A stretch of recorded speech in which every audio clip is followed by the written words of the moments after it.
Hello everybody, welcome back to the United Stand. Ten Hag's press conference ahead of the Fulham fixture, fresh off the back of qualifying for Champions League football. Good afternoon, good morning, wherever you are in the world. Good evening, good night. Welcome everyone. Lots to cover in this, as you can see from the title. It's looking like David De Gea is going to get that new contract at Manchester United. Ten Hag was asked questions about why it's taking so long to get it over the line. He didn't really want to answer anything to do with why negotiations do take as long as they do, but he has only got a year left on his deal. He does touch a little bit on Jadon Sancho along with that, a little bit on transfers and the ownership also. So lots and lots to get into. Welcoming everyone. I saw loads of comments before we were going live saying if it's not Mark, we riot. Well, I'm rioting with you. Come on. Here we go. Mark's son. Yeah. Hello.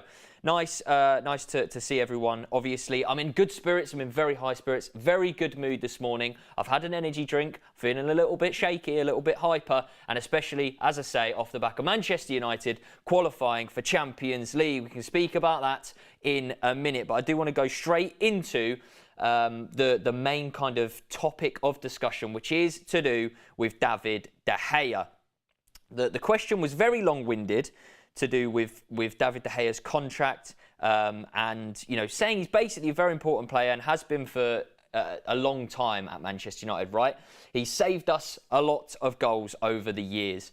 His contract is obviously up in the summer and there's a lot of positive noise. Basically, Erik ten Hag, and I think, because I actually saw a tweet that Beth put out quoting, I think this is just because, his English isn't perfect, is it? So some words do get mixed up and you won't have full understanding and vocabulary, but he basically says word for word, I think we want him to stay and he wants to stay, so I think we will find each other. I think that's, I don't want to read too much into it, the whole I think we want him to stay. I think that is, we want him to stay.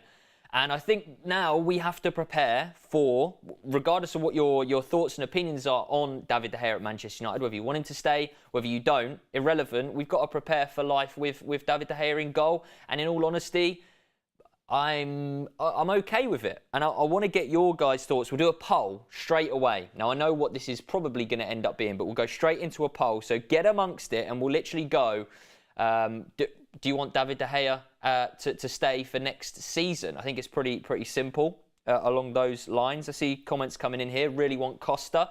I mean, I'd love to go and get Diogo Costa in all honesty, but I just don't think the budget and everything like that allows for it. So, if we're going to be, I don't want to say stuck. It's a wrong mentality to have. If we're going to have De Gea next summer, then I'm fine by that. Welcome to the Members Club, Ultimate TNT Gamer. Thank you very much for that. But yeah, he and then was asked what was the hold-up in the negotiations. And as I say, he says, I'll never give a comment about that, about how negotiations are going.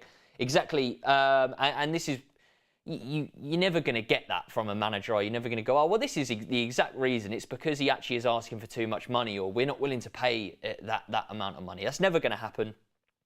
Ultimately, from this situation, I do think that he will be a Manchester United player next summer. Whether a new goalkeeper is brought in alongside him is a different topic. Whether someone needs to be brought in to push alongside him. I don't know what's happening with Jack Butland at Manchester United next season. There was rumours a couple of weeks ago that we were willing to offer double, I can't remember what team it was, but offer double whatever they were going to offer. I don't know if it was Spurs or someone. So yeah, I mean, going off this poll, 88%, over 600 votes already, and 88% are saying yes. Absolutely staggering. I did think it was going to be a majority yes. Obviously, unfortunate not to keep a clean sheet last night against Chelsea, and also has won the Golden Glove, hasn't he? So, fair play to him. Malps says Beth is going to be fuming. I mean, whether you, Beth and Adam, like it or not. I mean, Chris, look, at the end of the day, as I said, I don't really think it doesn't matter. If I would love a new goalkeeper at Manchester United, right? God, this earpiece. I would love a new goalkeeper, but that's not my main priority. I think there's two higher priorities ahead of a goalkeeper. That's obviously a striker and a midfielder, and I'm happy to have De Gea stay at the club for one more year. That's just my thoughts and feelings on it. I'm not going to lie to you. There was a comment. Member for 10 months, Vol says David de Steyer. Nice one. I like that. Beth must be mad. A lot of people in the chat. Yeah, Beth's actually in New York at the minute. I don't know if she's going to be watching, but yeah, Beth's actually in New York, so I don't know if she's even thinking about kind of David De Gea at the minute. Doesn't want to ruin our holiday.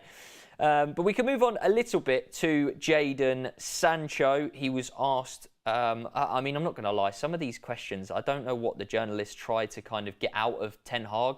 But this question saying, you know, you were in discussion with Sancho for a little bit. What do you make of his performance against Chelsea? And how have you seen his performances across the season? And Ten Hag quickly kind of shuts down he wasn't in discussion with him. He was just giving him instructions. And basically along the lines of, when Anthony was injured, you get a short spell, so he's just using it to kind of instruct and coach the players whilst the game is going on, which ultimately the managers usually don't really get a chance to do, right? And it is what he says, he's giving instructions to the team. When you have a short period, you need to utilise it and take advantage of it. Now, the better part of this question is asking about how pleased Ten Hag is with Sancho so far this season. Obviously, he did miss a 3-month period of the season, didn't he? So, and about him playing on the right-hand side for a long period as well. And he does say he did very well on the right-hand side, which what he later goes on to say is a little bit confusing to me. But he says he played well on the right-hand side and he played a very good game. He thinks Jadon Sancho is one of the players who has made very good progress among other players, obviously. And I think it's a good base to build further on. And the following question, which kind of confused me, not the question, the answer. He did get asked, do you prefer Sancho on the left or the right? He said he can do both, but I think he prefers to play on the left. But we have seen today he is very good on the right as well. So for me, Ten Hag has got confidence in Sancho on the left and the right. It's the reason I was confused is because obviously from my knowledge, and you guys can let me know in the comments, I'll have a look now, I'll bring them up. From my knowledge, Jadon Sancho played the majority or was better on the right-hand side for Dortmund than on the left. Or the majority of his time at Dortmund was spent on the right, where you see him get all these assists and goals. So if he prefers playing the left, I mean, you can obviously prefer doing that. But, I mean, is it the last chance next season possibly for Sancho? I have got a few notes, written down here. Is it too late? Is it, too little too late? I think he did play very, very well. And is it kind of next season, is that his last season to impress before possibly getting moved on? If something, there are unbelievable wingers out there, like really, really good wingers. Man United linked to everyone and their dog, right? Moussa Diaby, someone that's come about of recent weeks. But, I mean, if he prefers playing on the left, realistic, he's not going to get in over Rashford, probably not going to get in over Garnacho. I think Garnacho is probably ahead of him in that way. The only, and you don't wish injury upon kind of anyone, but now Anthony, and we didn't really get an update on Anthony, a proper one anyway. Obviously, it's too kind of soon to go off, isn't it? But there has been reports coming out that Anthony could be out for 2 months. And that would kind of rule him out of pre-season tour and a large chunk of pre-season training and everything as well, right? So it's not what you want, but Sancho needs to ultimately use that and capitalise on it and lock down that right wing spot because it's looking like obviously he will be playing in that position against Fulham and therefore play in that FA Cup final, the huge game. It really is. Let's go back to this vote. 86% over 1,700 votes, and 86% do want De Gea to stay. I mean, yeah, it's quite clear that you guys are quite content in that, and that is perfectly fine. I'm content with it as long as we, go and get a striker and a centre mid. So fair enough. John says he played both. Yeah, I mean, I don't doubt he didn't play both. But I just presumed that it was. His best stuff was on the right. Savage, I won't lie, Charlie, I still don't think he's Prem level winger, but let's see. Yeah, it's so tough because I really am a fan of Jadon Sancho, and I try to take the old red-tinted glasses off when it comes to this because it's quite easy to go, there's a player in there, isn't it? You know, I find it very easy to say, you know, there's quite clearly a player in there, but I do think there is. It's just we need consistency. You know, we need 7 out of 10s consistently instead of playing one good game and then dropping off for 2 or 3 and then one good game. You know, you want that consistent level of rather than ups and downs like this. You know, you want that steady kind of increase of performance.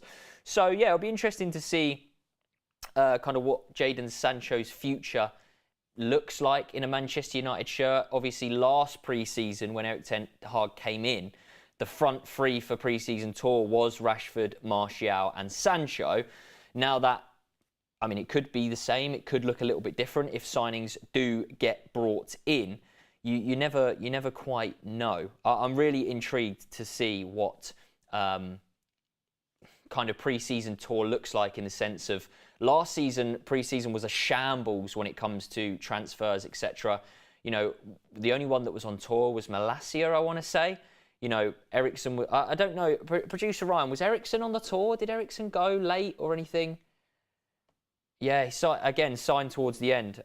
So I think Malacia was the only one who actually went out there. You know, you've got Casemiro signed late, Antony signed late, and Eriksen signed late. So we need the players, whoever it's going to be, whether it ends up being the 4th choice player, you know, they need to be on the tour and they need to be working with Erik ten Hag and the squad to get used to the style of play and integrated into the, you know, the culture and everything like that. We can move on a little bit about Luke Shaw, obviously the injury. The question was, can I ask quickly about Luke Shaw? Obviously, the Antony injury is looking like a serious one. And he basically just says in this moment, I can't say if he's going to be available or not for Sunday. In all honesty, guys, here we go. Scrap that poll, Ryan. They say we'll end it there because it's obvious that people want De Gea to stay. And we'll go with a new poll is, would you guys start Luke Shaw at the weekend? Bear in mind, obviously, whether even if he can start, is it just you wrap him up in cotton wool ahead of the FA Cup final? Obviously, follow it the weekend after. I think, in all honesty, you know, he has been one of the players of the season for me. Luke Shaw, undoubtedly, slotting in at centre back, unbelievably well. So you know, fair play to him. Brett Dow, member for 10 months. Thank you, buddy. And also gifted 1 United Stand membership. Legend. Absolute legend in the chat. Salim says, why would you? I mean, this is the thing. Some people will want him to start, right? You know, you play your best players. No chance. FA Cup only. Yeah, a lot of people say no. Need him for the FA Cup if available. Rest everyone, says Al Mack. Interesting. See, I'm a little bit torn in that sense because I do think, you know, we were saying on the forum last night, Ricky was quite keen on resting Casemiro. And again, I'm not necessarily against it. It's just when Casemiro's had breaks, whether that is, well, suspension, really, he comes back and he's a little bit rusty, isn't he? You know, he needs this, or seems to need these constant games and constant battles in order to bring the best out of him. Kevin Burrell, thanks for the super chat. I'm not going to read that out because we're not going to provoke the chat into that kind of behaviour. Yeah, it's not really necessary in my opinion. Ewan says, give the youth an opportunity such as Kobe Mainu. Yeah, it'd be interesting to see. Obviously, he actually got announced, I think, as the Young Player of the Year for Manchester United this season. That was before the game, so it'll be brilliant to see if that can come about. But the interesting stuff, which I do want to get into, is obviously a little bit about the ownership and a little bit about transfers as well. That's what we want to get into, the nitty-gritty, the transfer stuff. He was asked, you know, you've spoken a lot about the transfer window and kind of building and getting stronger with the team and the squad for next season. But how difficult is it to plan for the window, obviously, when you don't really know what's going on with the ownership of the club and, you know, with the window being so close?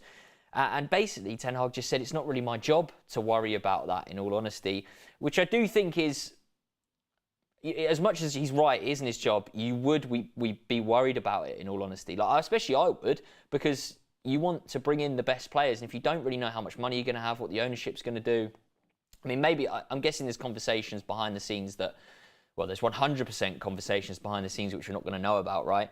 He says it's not my job. He has to nominate and identify first, and then nominate the right players. Then it is up to the club as to who gets, kind of selected in terms of brought into Manchester United. RRS has gifted another membership. Cheers, buddy. Really, really appreciate that. Yeah, thank you very much. So, yeah, I mean, that is kind of it, isn't it? Ten Hag and his scouts, coaching staff need to, not now, over the course of the season, they would have been identifying, scouting various kind of options in different positions which they feel they need to be improving on. And then I'm guessing there will be a rather large document, almost probably just a big fat notepad of hundreds of players, what they value them at, what the other clubs value them at, their pros, weaknesses, etc., that they then have to put forward to whoever it may be, the powers at the club who determine who Manchester United sign. And that is that. The follow-up question is, are you confident that no matter who is owning the club, they will deliver the players that you want? And he says, I cannot tell at this moment. You have to ask the right people about that question. And that is why it's so difficult. Because we don't know who's going to be owning Manchester United, we're none the wiser. Maybe Erik ten Hag knows a little bit more. Maybe there are people that know a little bit more. But, from the outside looking in, Erik ten Hag knows no more than us, right? To a certain extent. So how can he plan ahead? You just can't. You genuinely cannot plan ahead. I don't see it's a lose-lose situation. And especially, even if you are planning, let's say worst case scenario, you plan for the Glazers to still be in charge come the window. If they are still entertaining the sale, why are they going to be putting up money? I just don't. It's such a confusing situation. What's this poll saying? 77%, over 1,200 votes, and 77% are saying do not start Luke Shaw. I mean, I'm all up for wrapping him up in cotton wool with you guys. He's been absolutely incredible for us this season. Absolutely incredible. AI Max says, Mark Goldbridge said that Erik ten Hag doesn't have time to scout players, so he goes for obvious targets. Is that good enough that he goes for Mount and Rice because he doesn't know other midfielders?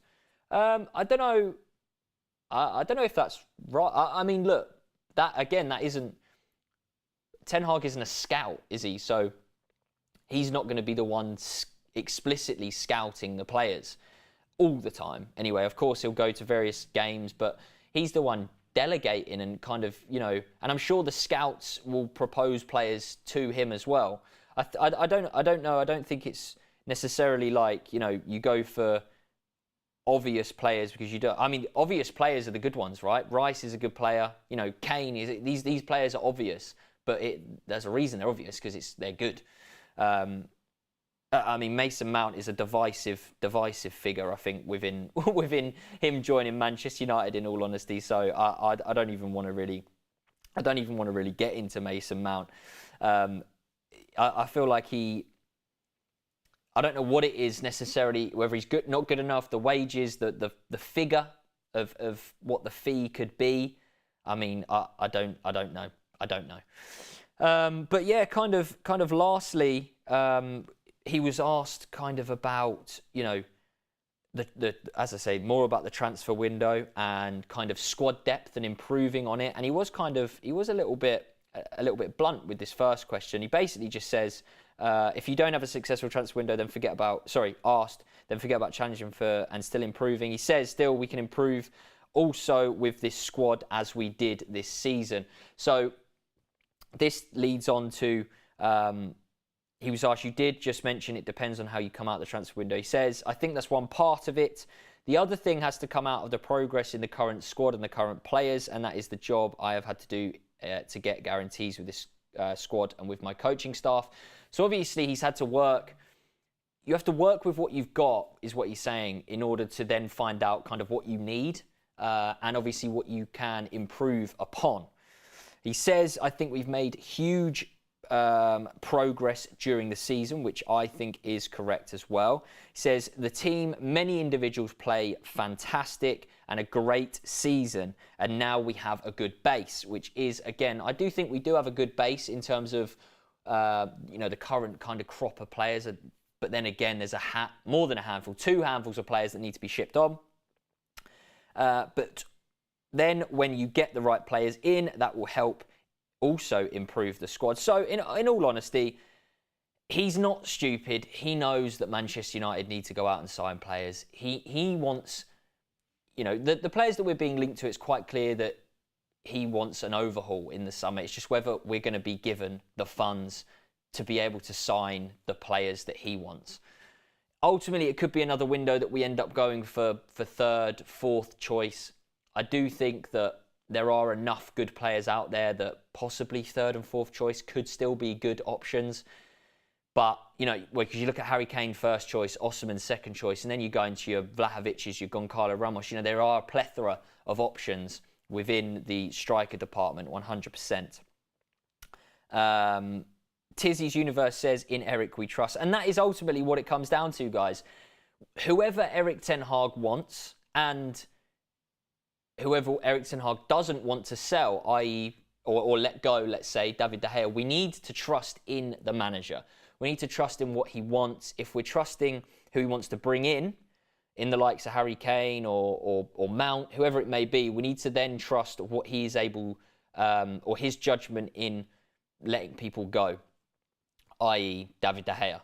If he doesn't want to let him go for whatever reason, whether he actually does but is therefore forced, his hand is forced in having him stay because he knows that the budget isn't there to go and get a new goalkeeper and has to ride it out for one more season with De Gea, then, we've got to trust in his judgment because this manager has overachieved at Manchester United ultimately. I think there was that thing at the start of the season, a list of pundits was drawn up of their top 4, and I think it was only one, and it was Dion Dublin, who had Manchester United finishing in the top 4. So yes, expectations, etc., changed during the season, but upon everyone's expectations at the start of the season, myself included, I didn't have Manchester United finishing in the top 4, let alone winning a trophy and being in the final of another one. So arguably, we have overachieved this season upon first expectations. And for me, that is, where do we go from here? What's the expectation? Would you guys be happy with another top 4 finish and a trophy? Or do we need to push for and challenge for that title? Arguably, certain signings coming in, that then can propel us. I think obviously Champions League football is going to be huge for bringing in talent and attracting bigger names. But yeah, Liam says Dion Dublin is a legend. Yeah, I mean, big Dion, love him. Dave is a must stay, no doubt, says Kamoy. I mean, we're not going to get into that. I feel like we've rounded it off pretty well, in all honesty, guys. I feel like it's been, you never get too much, especially when press conferences, because this would have been obviously kind of done straight after the Chelsea game. You never get too much, really. It is almost like the 2 games kind of go into one press conference. It's a little bit strange, but Champions League qualification is brilliant. Hopefully we can obviously get the win against Fulham on Sunday. I'm not sure who Newcastle are playing, but, just win and we finish 3rd. Finishing 3rd, Carabao Cup trophy, onto the FA Cup final, beat the noisy neighbours, stop them from doing the treble. How splendid would that be? Absolutely phenomenal, guys. Appreciate you guys for joining. Let's have one last quick look at the poll. 77% say no for Luke Shaw starting against Fulham. Pretty clear, 2,000 votes. We'll end that there.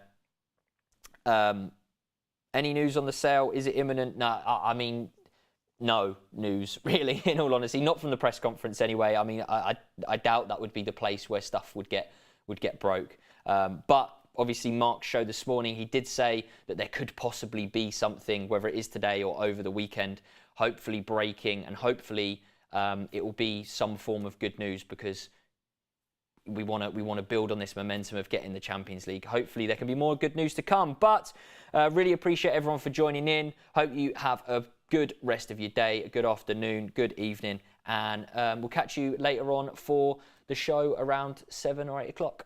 See ya.